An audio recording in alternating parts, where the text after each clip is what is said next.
জিলিকি থকা জ্ঞানপীঠ বঁটা বিজয়ী নীলমণি ফুকন ডাঙৰীয়া, জ্ঞানপীঠ বঁটা নিৰ্বাচনী বোৰ্ডৰ সভানেত্ৰী ডক্টৰ প্ৰতিভা ৰয় ডাঙৰীয়ানী, এৱাৰ্ড ইনচাৰ্জ শ্ৰী দেৱব্ৰত গোস্বামী, জ্ঞানপীঠ বঁটা বিজয়ী নীলমণি ফুকনদেৱৰ সুযোগ্য পুত্ৰ অমিতাভ ফুকন ডাঙৰীয়া, মোৰ সতীৰ্থ ৰণোজ পেগু ডাঙৰীয়া, বিমল বৰা ডাঙৰীয়া, আজিৰ এই পবিত্ৰ স্মৰণীয় আৰু মংগলময় মুহূৰ্তত উপস্থিত সুধীবৃন্দ আৰু এই অনুষ্ঠানক অসমৰ চাৰিও দিশে যিসকল ফুকনদেৱৰ অনুৰাগী ব্যক্তিয়ে এই অনুষ্ঠান চাৰিও দিশৰ পৰা উপভোগ কৰি আছে আৰু উপস্থিত সুধীবৃন্দ, অসমৰ সাহিত্য আৰু সমাজ জীৱনৰ বাবে আজি এক আনন্দ আৰু গৌৰৱৰ দিন। কৃতবিদ্য সাহিত্যিক নীলমণি ফুকনদেৱে দেশৰ সৰ্বোচ্চ সাহিত্য সন্মানেৰে অসম মাতৃৰ গৰিমা আজি অধিক প্ৰজ্বল কৰিলে। এই ঐতিহাসিক মুহূৰ্তত মই সৰ্বপ্ৰথমে গোলাপী জামুৰ লগ্নৰ কবিগৰাকীক আন্তৰিক অভিনন্দন জনাইছোঁ আৰু তেখেতৰ প্ৰতি গভীৰ শ্ৰদ্ধা নিবেদন কৰিছোঁ। শ্ৰদ্ধেয় ফুকনদেৱৰ এই প্ৰাপ্তিয়ে আজি প্ৰতিগৰাকী অসমীয়াক আনন্দিত আৰু গৌৰৱান্বিত কৰিলে। দুটা দশকৰ এক দীঘলীয়া প্ৰতীক্ষাৰ আজি যেন অন্ত পৰিল। असम के साहित्यिक और सामाजिक जीवन के लिए आज एक हर्ष और गौरव का दिन है। सुसाहित्यिक नीलमणि फुकन जी ने देश का सर्वोच्च साहित्यिक सम्मान प्राप्त कर मातृभूमि असम की गरिमा को और भी उज्जवल किया है। इस ऐतिहासिक क्षण में मैं सबसे पहले गुलाबी जामुर लग्न के कवि को हार्दिक बधाई और अपनी श्रद्धा प्रकट करता हूँ। श्रद्धेय फुकन जी की इस उपलब्धि ने हर असमवासी को आनंदित और गौरवान्वित किया है। 2 दशकों का लंबा इंतजार आज खत्म हुआ नजर आ रहा है। भारतर सर्वोच्च साहित्यिक सम्मान ज्ञानपीठत অসমৰ আলোকযাত্ৰাৰ বাট কাটিছিল বিশিষ্ট অসমীয়া ঔপন্যাসিক বীৰেন্দ্ৰ কুমাৰ ভট্টাচাৰ্যদেৱে 1979 চনত। ভট্টাচাৰ্যদেৱৰ প্ৰথমগৰাকী অসমীয়া সাহিত্যিক হিচাপে জ্ঞানপীঠ সন্মান লাভ কৰিছিল। তেখেতৰ অমৰ সৃষ্টিৰ মৃত্যুঞ্জয় উপন্যাসৰ বাবে তেখেতক এই সন্মান প্ৰদান কৰা হৈছিল। মৃত্যুঞ্জয় উপন্যাসক 42ৰ স্বাধীনতা আন্দোলনৰ এখন জীৱন্ত দলিন বুলিব পাৰি। উপন্যাসখনত ভাৰতীয় স্বাধীনতা আন্দোলনৰ চিৰস্মৰণীয় ঘটনাৱলীৰ আভাস আৰু চিত্ৰণ আছে। সেই সময়ৰ সমাজ, মানুহৰ চিন্তাধাৰা, সামাজিক ৰীতি নীতিৰ বৈশিষ্ট্য আৰু স্বাধীনতা আন্দোলনৰ প্ৰভাৱে মানুহৰ জীৱনক কিদৰে প্ৰভাৱান্বিত কৰিছিল তাৰ নিৰ্মোহ প্ৰতিফলন উপন্যাসখনত পোৱা যায়। সেই সময়ৰ অসমৰ সমাজত দেখিবলৈ পোৱা কানিৰ বিৰূপ প্ৰভাৱ, উচ্চ নিচ ভেদাভেদৰ আত্মবলিদান আদিৰ জীৱন্ত চিত্ৰায়নে উপন্যাসখনক চিত্ৰায়নে ঔপন্যাসিক বীৰেন্দ্ৰ কুমাৰ ভট্টাচাৰ্যক প্ৰদান কৰিছিল বৌদ্ধ ৰাজ্যৰ সাহিত্য ক্ষেত্ৰখন পুনৰবাৰ উজ্জ্বলগৰাকী অসমীয়া সাহিত্যিক হিচাপে মামণি ৰয়ছম গোস্বামী ডাঙৰীয়ানীয়ে লাভ কৰিছিল জ্ঞানপীঠ বঁটা। সৰ্বসাধাৰণ মানুহৰ জীৱনৰ অভিজ্ঞতাক জীৱন্ত ৰূপত সাহিত্যক ফুটাই তুলিব পৰা মামণি ৰয়ছম গোস্বামী আছিল এগৰাকী অসামান্য প্ৰতিভা সম্পন্ন লেখিকা। মানুহৰ কাৰ্যকলাপৰ নশ্বৰতাক পৰিষ্কাৰ ৰূপত ফুটাই তুলিবলৈ চিত্ৰকল্পৰ প্ৰয়োগ তেখেতৰ সাহিত্যৰ এক উল্লেখযোগ্য বৈশিষ্ট্য আছিল। ৰাজনৈতিক, সাংস্কৃতিক, ধাৰ্মিক প্ৰথাসমূহত প্ৰতিফলিত হোৱা নশ্বৰতা আৰু সেই নশ্বৰতাই জীৱনধাৰা, দৰিদ্ৰতা আৰু মানসিক সংঘাতৰ ওপৰত কেনেদৰে ক্ৰিয়া কৰে সেই সত্যকে জানিবলৈ পাঠকে বাৰে বাৰে মামনি ৰয়ছম গোস্বামীৰ সাহিত্যত अवगाहन करिब खोजे। 2 दशकों के लंबा अंतराल का बाद वर्ष 2000 में राज्य की साहित्यिक क्षेत्र पुनर्चमक उठा। उसी वर्ष भारतीय साहित्य जगत में महत्वपूर्ण योगदान देने वाली मामनी रयसम गोस्वामी जी को ज्ञानपीठ पुरस्कार प्राप्त करने वाले द्वितीय असमिया साहित्यकार बने। आम लोगों के जीवन के अनुभवों को वास्तविक रूप में साहित्य में शामिल करने वाली मामनी रयसम गोस्वामी एक असाधारण प्रतिभाशाली लेखिका थी। लोगों के कार्यकलाप को स्पष्ट रूप से प्रकट करना उनके साहित्य की एक उल्लेखनीय विशिष्टता थी। राजनैतिक, सांस्कृतिक और धार्मिक प्रथाओं में प्रकट होने वाली नश्वरता और तार इस नश्वरता ने लोगों के जीवन धारा, दरिद्रता और मानवीय संघर्ष को कैसे प्रभावित किया, उस सत्य को अच्छी तरह से समझने के लिए पाठक बार बार उनका साहित्य में समाहित होना चाहते हैं। অসমীয়া সাহিত্যৰ সেই সোণখেৰীয়া ইতিহাসৰ আজি পুনৰাবৃত্তি ঘটিছে। পুনৰ 2 দশকৰ বিৰতিৰ মূৰত কবি নীলমণি ফুকনদেৱে জ্ঞানপীঠ বঁটা লাভ কৰিছে।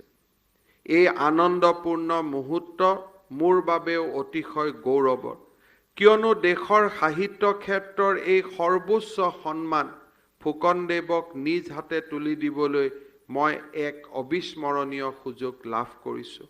অসমবাসীক এই আনন্দ, গৌৰৱ আৰু প্ৰাপ্তিৰ মুহূৰ্ত উপহাৰ দিয়াৰ বাবে মই ৰাজ্যবাসীৰ হৈ আজিৰ অনুষ্ঠানৰ উদ্যোক্তা ভাৰতীয় জ্ঞানপীঠৰ কৰ্মকৰ্তাসকলক विशेषভাৱে धन्यवाद जनाइছোঁ। असमिया साहित्य के ये उस स्वर्ण इतिहास का आज पुनरावृत्ति हुआ है।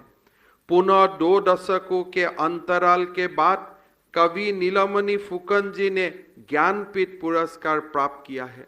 ये खान मेरे लिए अति गौरवपूर्ण है, क्योंकि ये सर्वोच्च सम्मान फुकन जी को अपने हाथों से प्रदान करने का सुअवसर मुझे प्राप्त हुआ है। भारतीय ज्ञानपीठ ने असम वासियों को इस पर गौरव और प्राप्ति के क्षण देने के लिए मैं राज्यवासी के ओर से भारतीय ज्ञानपीठ को हार्दिक धन्यवाद देता हूँ।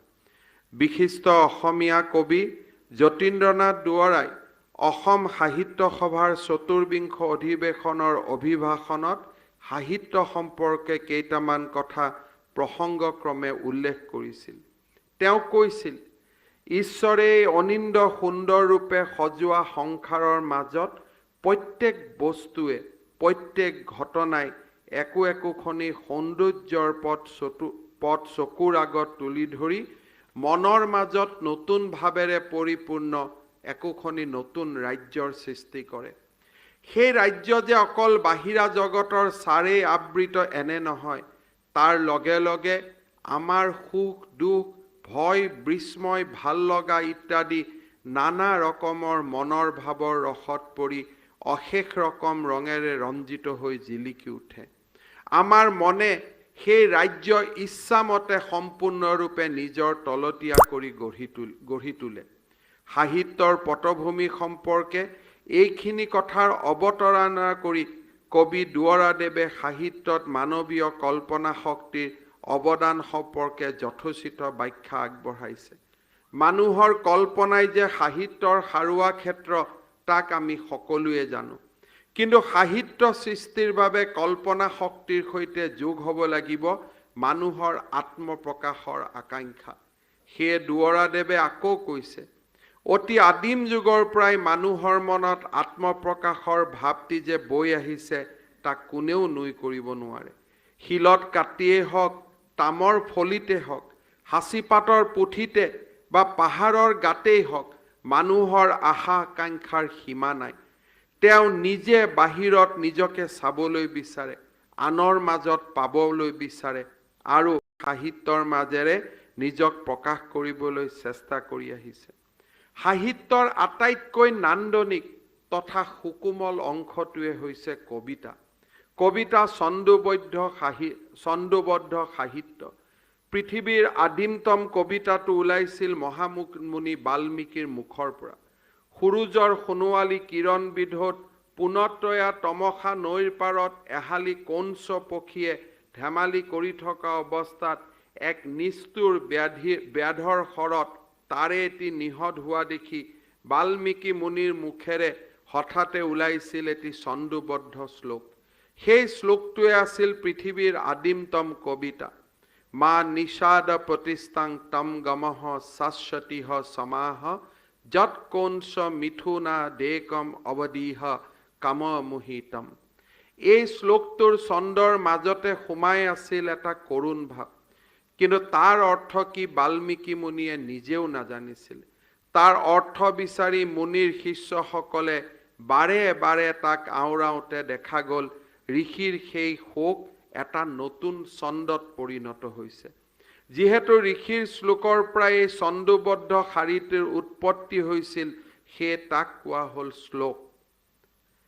অৰ্থাৎ ঋষিৰ শোকৰ ভাৱেই শ্লোক। সেইবাবে সৃষ্টিৰ সেই প্ৰথম পহৰৰ পৰাই শোক অথবা কাৰুণ্য কবিতাৰ এটা উপজীব্য বিষয়। সেই কথা কবি নীলমণি ফুকনৰ ক্ষেত্ৰতো সমানেই প্ৰযোজ্য। তেখেতৰ বহু কবিতা জন্ম হৈছিল তেখেতৰ হৃদয় মথিত কৰা শোক আৰু কাৰুণ্যৰ ভাৱৰ পৰা। তেখেতে হেনো চকুলো টুকি টুকি আইতাকৰ মুখত শুনিছিল লক্ষ্মীনাথ বেজবৰুৱাৰ কাৰুণ্যৰ সাধুবোৰ।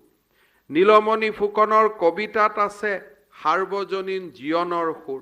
সংবেদনশীল কবিগৰাকীৰ বহু কবিতা বিষণ্ণতাই সিক্ত কৰা দেখা গৈছে। T.S. ইলিয়টে কৈছিল, genuine poetry can communicate before it is understood. অৰ্থাৎ ভাল কবিতা এটা অৰ্থ বোধগম্য হোৱাৰ পূৰ্বে সেই কবিতাই পাঠকৰ সৈতে এক সংযোগ স্থাপন কৰে। একে আষাৰে ক'বলৈ গ'লে নীলমণি ফুকনদেৱৰ কবিতা ইলিয়টৰ এই মন্তব্যৰ সাৰ্থক প্ৰকাশ।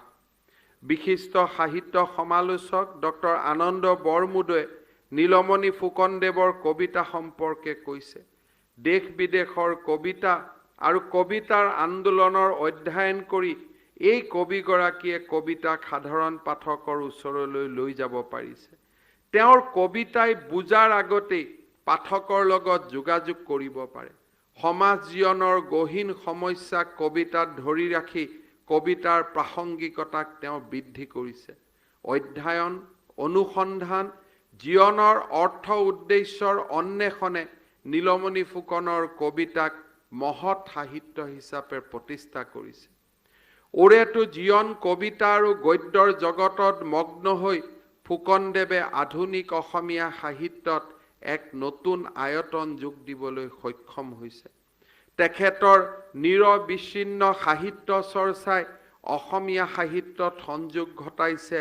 সূৰ্য হেনো নামি আহে এই নদীয়েদি, নিৰ্জনতাৰ শব্দ আৰু কি নৈ শব্দ, ফুলি থকা সূৰ্যমুখী ফুলটোৰ ফালে গোলাপী জামুৰ লগ্ন আদি 9খন মৌলিক কাব্য গ্ৰন্থ। ইয়াৰ উপৰিও জাপানী কবিতা, চীনা কবিতা শীৰ্ষক অনুবাদ কাব্য সংকলনেৰে কবি নীলমণি ফুকনদেৱে অসমীয়া কাব্য সাহিত্যলৈ বিশিষ্ট বৰঙণি আগবঢ়াইছে।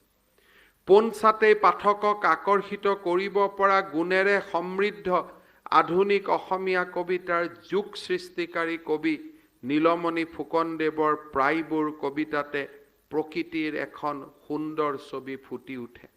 কবিতাৰ মাজেৰে তেখেতে অনুসন্ধান কৰে জীৱন, যৌৱন, প্ৰেম, আনন্দ, চৰাচৰ বিশ্বৰ ৰহস্য, প্ৰকৃতি আদিৰ লগতে আৰু বিভিন্ন বিষয়।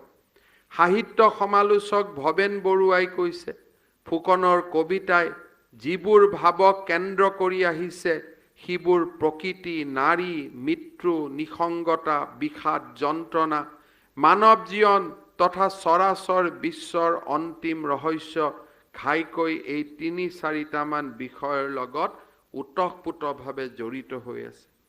কাব্যৰীতিৰ অন্যতম উপাদান উপমা, চিত্ৰকল্প আৰু প্ৰতীকৰ ব্যৱহাৰেৰে নীলমণি ফুকনদেৱে অসমীয়া কাব্য সাহিত্যত এক সুকীয়া পৰিচয় আৰোপ কৰাৰ লগতে এক নিজা ব্যঞ্জনাৰ সূচনা কৰিছে।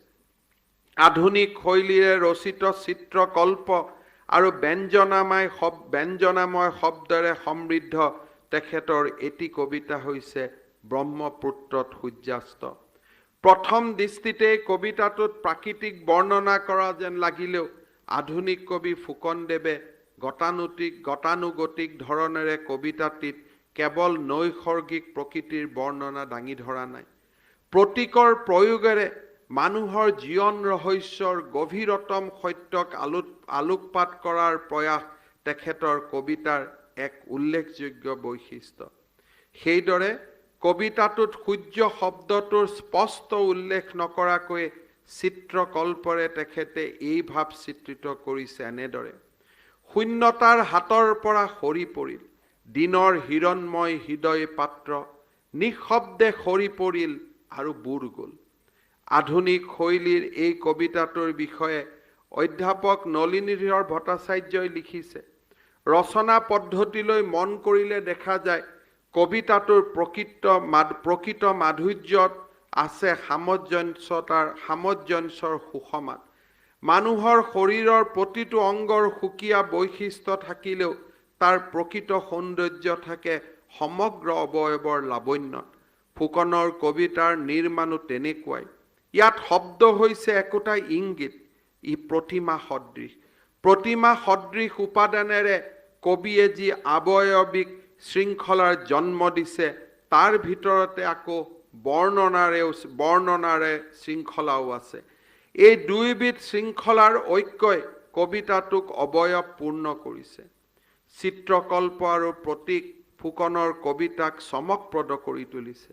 চিত্ৰকল্প আৰু প্ৰতীকৰ অপূৰ্ব উদাহৰণযুক্ত তেখেতৰ দুটা কবিতা মই স্মৰণ কৰিব খুজিছোঁ।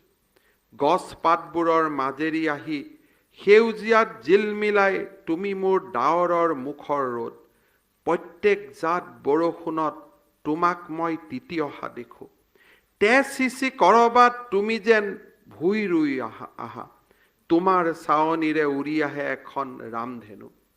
সেইদৰে আন এটি কবিতাত তেখেতে লিখিছে, নাহৰ ফুলৰ গোন্ধত তোমাৰ কথাবোৰ উটি গৈছিল, এজোপা জোপোহা গছলৈ চৰাইবোৰে য'ত নকৈ বাঁহ সাজিছিল, প্ৰতিটো কথাকে তোমাৰ তৰাবোৰে থপিয়াই নিছিল, তৰমুজ বা আপেল বুলি। স্মৃতিৰঞ্জিত অভিজ্ঞতা, জীৱনৰ অন্তহীন অন্বেষণেৰে আধুনিক অসমীয়া কবিতাক কবি নীলমণি ফুকনদেৱে এক নতুন মাত্ৰা দিবলৈ সমৰ্থ হৈছে। কাব্য চিন্তাৰ ব্যাপ্তি আৰু গভীৰতাৰ দিশৰ পৰা বহু উচ্চ খাপৰ মানৱতাবোধৰ চেতনাৰে সংক্ষিপ্ত লোকজীৱন, ভাস্কৰ্য, চিত্ৰকলা আদিৰ সমাৱেশ আৰু বহুমুখী ব্যঞ্জনাৰ সমৃদ্ধ বহু কালজয়ী কবিতাৰ স্ৰষ্টা কবি নীলমণি ফুকনদেৱ নিঃসন্দেহে সমসাময়িক শ্ৰেষ্ঠ কবিসকলৰ অন্যতম। নীলমণি ফুকনদেৱে নিজৰ ভাষাৰ কবিৰ যি সংজ্ঞা তেখেতে দাঙি ধৰিছিল সেয়া হৈছে অন্তৰৰ অন্তৰত জগত আৰু জীৱনৰ অন্তৰ্গূঢ় শাশ্বত গুঞ্জনময় ৰূপক উপলব্ধি কৰিব পৰা এজনে কবি। নীলমণি ফুকন নিজেও নিজৰ গভীৰতম মৰ্মমূলত জগত আৰু জীৱনৰ সত্যক উপলব্ধি কৰিব পৰা এটি উজ্জ্বল কাব্য প্ৰতিভা। সেইবাবে তেখেতৰ কবিতাই পাঠকক লৌকিকতাৰ ঊৰ্ধ্বত এখন পাৰলৌকিক জগতৰ উপলব্ধি প্ৰদান কৰে। সেইবাবেই তেখেতৰ কবিতা শ্ৰেষ্ঠ। সেইবাবেই তেখেত সাহিত্যিক আৰু কবি হিচাপে শ্ৰেষ্ঠ। জ্ঞানপীঠে আজি তেখেতক সেই আনুষ্ঠানিক স্বীকৃতি দিলে। দ্বেধহীন ভাষাত মই ক'ব বিচাৰোঁ, এইগৰাকী ঋষিতুল্য কবিক জ্ঞানপীঠ সন্মান প্ৰদান কৰি সাহিত্য ক্ষেত্ৰলৈ তেখেতে আগবঢ়োৱা অৱদানক যি ধৰণে ৰাষ্ট্ৰীয় স্বীকৃতি প্ৰদান কৰা হ'ল, তাৰ যোগেৰে অসমীয়া সাহিত্যত এটা নতুন উদ্দীপনা সঞ্চাৰ হৈছে। কেৱল সেয়ে নহয়, ইয়াৰ জৰিয়তে নীলমণি ফুকনৰ কবিতাৰে দেশৰ সাহিত্য জগতখনো মহীয়ান হৈছে। মই পুনৰবাৰ কবি নীলমণি ফুকনদেৱক অভিনন্দন জনাইছোঁ আৰু তেখেতৰ প্ৰতি মোৰ গভীৰ শ্ৰদ্ধা নিবেদন কৰিছোঁ। मैं सरल भाषा में कहना चाहूँगा कि ऋषि स्वरूप इस महान कवि को ज्ञानपीठ सम्मान प्रदान करके साहित्य क्षेत्र में उनके योगदान को जिस प्रकार राष्ट्रीय स्वीकृति प्रदान की गई है, इसके फलस्वरूप असमिया साहित्य को नई प्रेरणा मिली है। केवल इतना ही नहीं, नीलमणि फुकन के कविता ने देश के साहित्य जगत को भी समृद्ध किया है। मैं एक बार पुनः कवि नीलमणि फुकन जी को बधाई देता हूँ और उनके प्रति अपनी श्रद्धा प्रकट करता हूँ। लगते मैं এই কথাও কব বিচাৰিছোঁ যে নীলমণি ফুকনদেৱৰ দৰে প্ৰবাদ প্ৰতিম কবি এগৰাকী সাহিত্যাকৃতি কেৱল দেশৰ চাৰিবৰৰ ভিতৰতে সীমাবদ্ধ হৈ থকাটো উচিত নহয়। আমি দেখি আহিছোঁ বিশ্ব সাহিত্যৰ উৎকৃষ্ট গ্ৰন্থৰাজি পৃথিৱীৰ বিভিন্ন ভাষালৈ অনুদিত হৈ বিশ্ব পাঠকৰ কাষ চপাৰ সুযোগ পাইছে। সেইদৰে এইগৰাকী পুৰুধা কবিৰ কবিতাৰাজিৰ লগতে আমাৰ দেশৰ বিভিন্ন আঞ্চলিক ভাষাৰ শ্ৰেষ্ঠ গ্ৰন্থৰাজিকো নিতুল আৰু মনোগ্ৰাহী অনুবাদেৰে বিশ্বৰ পাঠক সমাজৰ কাষ চপাই নিয়াৰ বাবে অধিক উদ্যমেৰে কাম কৰাৰ প্ৰয়োজনীয়তা আছে। কবি নীলমণি ফুকনদেৱৰ এই সমগ্ৰ সাহিত্য তেখেতৰ পৰিয়ালৰ অনুমতি পালে অসম প্ৰকাশন পৰিষদে দেশৰ বিভিন্ন ভাষাৰ সাহিত্যলৈ অনুবাদ কৰাৰ বাবে ব্যৱস্থা হাতত ল'ব। শেষত পুনৰবাৰ মই কবি নীলমণি ফুকনদেৱক অভিনন্দন জনাইছোঁ। গৌৰৱান্বিত অসমীয়া জাতিৰ হৈ তেখেতক মই কৃতজ্ঞতা জনাইছোঁ। 3,30,00,000 অসমীয়াৰ হৈ মই তেখেতক অভিনন্দন জনাইছোঁ। তেখেতৰ জীৱন, তেখেতৰ ৰচনা আৰু তেখেতৰ সমগ্ৰ জীৱনৰ সাধনা অসমৰ নতুন প্ৰজন্মৰ বাবে প্ৰেৰণাৰ প্ৰতীক হৈ ৰ'ব। কৃতজ্ঞ অসমীয়া জাতিয়ে জনমে জনমে কবি নীলমণি ফুকন ডাঙৰীয়াক শ্ৰদ্ধাৰে সুঁৱৰিব। পৰম পিতা ভগৱানৰ ওচৰত কামনা কৰিছোঁ নীলমণি ফুকন ডাঙৰীয়াক আমাৰ সকলোৰে আয়ুসেৰে তেখেতক দীঘলীয়া আয়ুস দিয়ক আৰু জাতিটোক আৰু অধিক গৌৰৱান্বিত কৰিবলৈ ভগৱানে আমাক সকলোকে সুযোগ দিয়ক। পুনৰবাৰ ভাৰতীয় জ্ঞানপীঠৰ প্ৰতিগৰাকী কৰ্মকৰ্তাক ধন্যবাদ জনাই